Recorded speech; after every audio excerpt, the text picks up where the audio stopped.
naman yung complaint ko kay Congressman Pulong Duterte. So nakikita nyo na basta merong nangyari na kaniluan ng administrasyon, ang ginagawa nila ay sinisira nila ang kanilang kalaban sa politika para matabunan yung totoong issue ng bayan.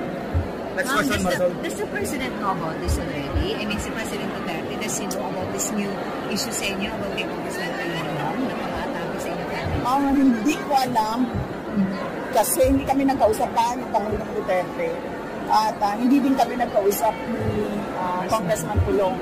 Pero nakita ko siya na nagpa-interview siya doon sa labas ng detention center. So baka noong nasa loob siya ay napag-usapan na. So clearly, you believe na this is part of political attack sa inyo mga Duterte? Yes ma'am. Sabi ko na nga, every time nagkakaroon sila ng issue, malaking issue na kabalbalan na ginagawa nila, ang kanilang pang-cover sa mga issue na ito ay atakihin yung kalaban nila sa politika.